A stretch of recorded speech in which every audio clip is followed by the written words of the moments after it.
EBL Skybanking logging error. User is currently locked. আসসালামু আলাইকুম viewers. EBL Skybanking apps যদি password বা OTP ভুলের কারণে লক হয়ে যেয়ে থাকে তাহলে অ্যাকাউন্টে পুনরায় কিভাবে সচল করতে হবে তার বিস্তারিত জানবো আজকের এই ভিডিওতে। আপনারা দেখতে পাচ্ছেন আমাদের অ্যাকাউন্টটি ওটিপি বা পাসওয়ার্ড ভুলের কারণে বর্তমানে লক হয়ে গিয়েছে। তো অ্যাকাউন্টটি সচল করার জন্য আমাদেরকে প্রথমত যেটা করতে হবে, কাস্টমার কেয়ার নাম্বারে কল করতে হবে।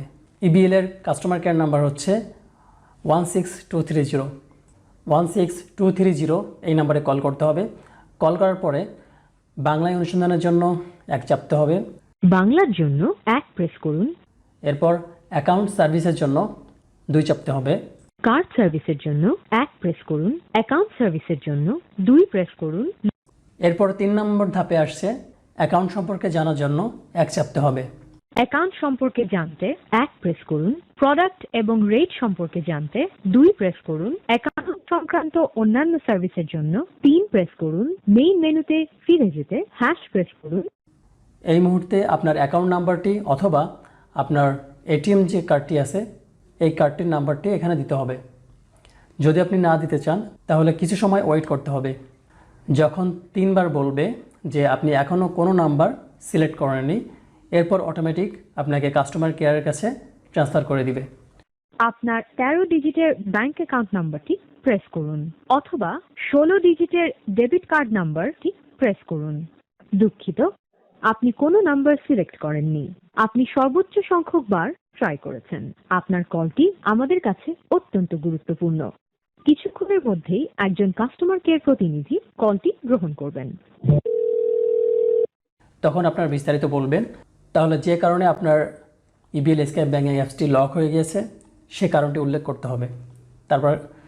এরপর তারা কিছুক্ষণ সময় নেবে। নেওয়ার পর আপনার অ্যাকাউন্ট সিকিউরিটি পারপাসে আপনার কিছু ইনফরমেশন তারা জানতে চাইবে। হতে পারে আপনার বাবার নাম বা মায়ের নাম, অথবা হতে পারে আপনার জন্ম তারিখ ইত্যাদি। গুড মর্নিং, মালিমা বলছি। আমি কি এমডি? আচ্ছা, আমার স্কাইব্যাঙ্কিং অ্যাপটাকে আমি লগ ইন করতে পারছি না। অ্যাকাউন্টে ওটিপি সমস্যা হওয়ার কারণে এটা লক হয়ে গিয়েছে। দুঃখিত বিষয়টার জন্য স্যার। আপনার অ্যাকাউন্টটা যদি লক হয়েছে, আমি আনলকের জন্য একটা রিকোয়েস্ট রাখছি স্যার। আপনি স্কাইব্যাঙ্কের আইডিটা যখন ওপেন করেছিলেন আপনার অ্যাকাউন্ট দিয়ে ওপেন করেছেন নাকি স্যার আপনার কোনো কার্ড দিয়ে ওপেন করা হয়েছিল? অ্যাকাউন্ট দিয়ে। কাইন্ডলি আপনার অ্যাকাউন্ট নাম্বারের লাস্ট 4 ডিজিট জানাবেন। অ্যাকাউন্টের লাস্ট 4 ডিজিট হচ্ছে। ধন্যবাদ স্যার। সময় অ্যালাউ করবেন, আমি চেক করে দেখছি। ওকে।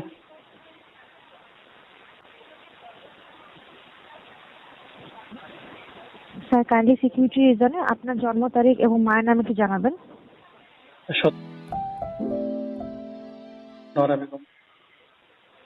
ধন্যবাদ স্যার, চেক করে দেখছি। সাথে থাকবেন স্যার।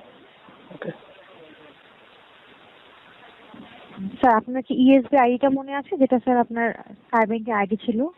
জি জি, আমি বলতেছি। Okay sir.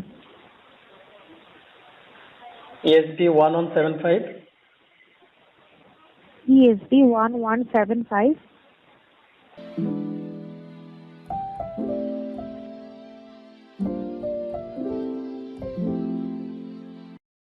ঠিক আছে স্যার। আমি আপনার জন্য একটা রিকোয়েস্ট রাখছি। আপনার স্কাইব্যাঙ্কের আইডি আনলকের জন্য রিকোয়েস্ট রাখার পরে ম্যাক্সিমাম 30 মিনিটের মধ্যে আইডিটা আনলক হয়ে যাবে। আপনার কাছে একটা নোটিফিকেশন চলে আসবে স্যার। আর এরপরে আশা করছি আপনি ব্যবহার করতে পারবেন। আচ্ছা, যেটা সমস্যা হয়েছিল আমি ওই দিন ওটিপি নেওয়ার পরে আমার মোবাইলের মাধ্যমে নিয়েছিলাম, মোবাইল নাম্বারে আর কি, আর ইমেলের মাধ্যমে নিয়েছিলাম, কিন্তু ওটিপি যেটা আসছে আমি ঠিক সেটাই দিচ্ছি, তারপরও ওটিপি ভুল দেখাচ্ছে, যে ওটিপি রং। এর জন্য আর কি লক হয়েছে। স্যার জি, বুঝতে পেরেছি স্যার। সাধারণত আপনার ওটিপি আসার পরে ওটিপি মেয়াদ থাকে 3 মিনিট স্যার। না, আমার তো 3 মিনিট না, আমি তো মনে করেন 5 থেকে 10 সেকেন্ডের মধ্যে দিয়ে ফেলছি, কারণ ওটিপি আসছে কপি করে জাস্ট পেস্ট করে দিয়ে দিচ্ছি। বুঝতে পেরেছি স্যার। আপনি আরেকবার ট্রাই করে দিতে পারেন স্যার। আনলক হওয়ার পর আরেকবার একটু চেষ্টা করে দিতে পারেন। আশা করছি এবার সফল হবেন। ঠিক আছে, ধন্যবাদ। Most welcome sir. টার্মেকে ফোন করার জন্য ধন্যবাদ। এগুলো ইনফরমেশন নেওয়ার পর আপনার একটি রিকোয়েস্ট তারা রাখবে অ্যাকাউন্টটি পুনরুদ্ধার করার জন্য। আমার ক্ষেত্রে সময় লাগছিল অ্যাকাউন্টটি পুনরুদ্ধার করতে 10 মিনিট মতো। তার একটি রিকোয়েস্ট রাখার পর আপনি কলটি কেটে দিবেন।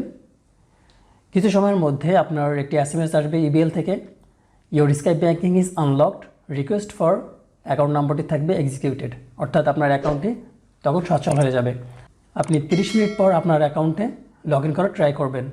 লগ ইন করার সময় আপনার ইএসবি যে নাম্বারটি আছে আইডিটি, সেই আইডিটি দিবেন, তারপর পাসওয়ার্ড দিয়ে আপনি তীর চিহ্নতে অর্থাৎ লগ ইন অপশানে ক্লিক করবেন। এটা লগ ইন হওয়ার পর আপনি একটি অপশান দেখতে পাচ্ছেন এখানে, attention, it seems like a new device, do you want to register this device. অর্থাৎ এই আইডিটি নতুন একটি ডিভাইসে, অর্থাৎ আপনার এই ডিভাইসে নতুন করে রেজিস্টার হচ্ছে। অর্থাৎ এই আইডিটি অন্য কোনো ডিভাইসে ইনস্টল করা থাকলেও আপনি যখন আপনার এই ডিভাইসে ইনস্টল করবেন, অটোমেটিক অন্য সকল ডিভাইস থেকে লগ আউট হয়ে যাবে। তো এখন আমরা রেজিস্টার ডিভাইস এই অপশানটিতে ক্লিক করব। তাহলে কোথাও যদি আমাদের এই অ্যাকাউন্টটি লগ ইন করা থেকে থাকে তাহলে সেটা অটোমেটিক লগ আউট হয়ে যাবে। এখন এই মুহূর্তে EBL স্কাই ব্যাঙ্কিংয়ের টার্মস অ্যান্ড কন্ডিশন এইগুলো অ্যাকসেপ্ট করতে হবে। অ্যাকসেপ্ট অপশানে ক্লিক করে অ্যাকসেপ্ট করে নেবেন। এরপর আসছে দেখুন ডিভাইস রেজিস্ট্রেশন। আপনি আপনার অ্যাকাউন্টটি অর্থাৎ EBL স্কাই ব্যাঙ্কিং অ্যাপসটি আপনি কীভাবে রেজিস্টার করতে চাচ্ছেন, কার্ড দিয়ে অথবা কার্ড ছাড়া। আপনি যদি কার্ড দিয়ে করতে চান তাহলে একটি সুবিধা হয়, ইনফরমেশন কম প্রয়োজন হবে। আর যদি আপনি অ্যাকাউন্ট নম্বর দিয়ে অর্থাৎ উইথাউট কার্ডস এই অপশানটি সিলেক্ট করেন তাহলে আপনার অ্যাকাউন্টের নাম্বার, কাস্টমার আইডি আরও বিভিন্ন ইনফরমেশন লাগতে পারে। আমি যেহেতু কার্ড দিয়ে রেজিস্ট্রেশন করব এজন্য উইথ কার্ডস এই অপশানটি সিলেক্ট করব। আপনার যদি EBL স্কাই ব্যাঙ্কিংয়ের ডেবিট কার্ড না থেকে থাকে তাহলে উইথআউট কার্ডস এই অপশানটি সিলেক্ট করে নেবেন। তো যাই হোক, আমরা এখন উইথ কার্ডস এই অপশানটিতে যাচ্ছি। যাওয়ার পর এখানে প্রথমে আছে মোবাইল নাম্বারটি দিতে হবে।